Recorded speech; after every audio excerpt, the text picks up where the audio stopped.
We have 7 layers to our existence, 7 aspects of our existence.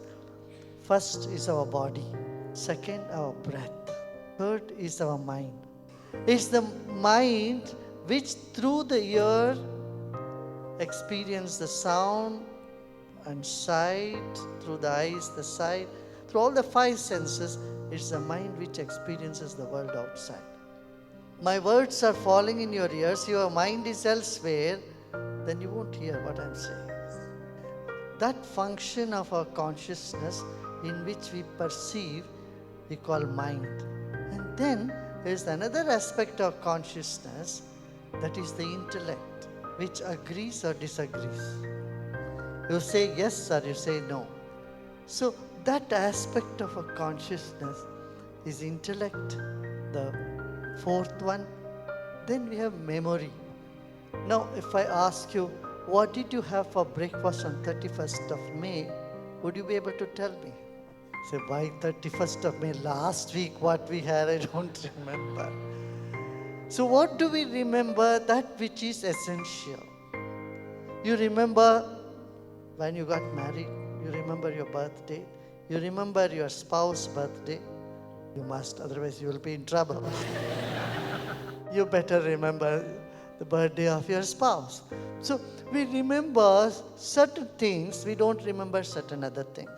So memory often is reeling around that which is negative.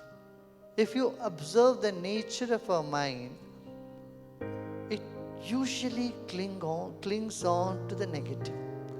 If you are given 10 compliments and 1 insult, what would you hold on to? Yes, 10 days of good time you have had and 1 hour of argument, what would stand up? 1 hour. But that's not the same with the kids. Have you noticed? Kids, they're crying, the tears are still on their cheek and they start smiling. Have you seen this scene? It's the most beautiful sight to see, where a child is crying and the tears are still on their cheek and they start smiling. We have all come onto this planet as a bundle of joy, a bubbling enthusiasm of love. Not one person has come into this world as a bad guy, right? Anywhere in the world, from Japan to Mongolia to Argentina to all over the world, you see, we have all been children of joy, of love, of beauty. But somewhere in the journey of life, we have forgotten that. Then we have our ego. Ego is, I am somebody, I am different, I am this, I am that. This sort of fence that we put between us and the others. The identity. This is taking a big toll in the world. Have you noticed that? We hold on to the identity. We have several identities. What are our identities? We are first and foremost, we are part of one organism, one life force. The second identity is we are human beings. And the third is we are male or female. Fourth is we belong to this religion or that religion or this country or that country, this language.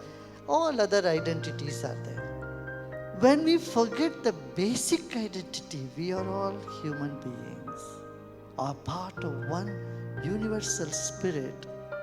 That is when we get into trouble.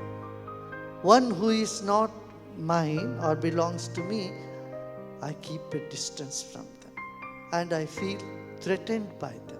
This is ego. And there is something which is beyond ego, the referral point of all changes in our life. Do you agree with me that everything is changing around you? Or some things are changing around you? Yeah? Your body is changing. Your thoughts are changing. Your emotions are changing. Your circumstances, situations are all changing. How do you recognize the change? Because there is something that is not changing. If there is nothing that is not changing, then you can't even know the change. So there is something in us that is not changing. That is the self, your higher self.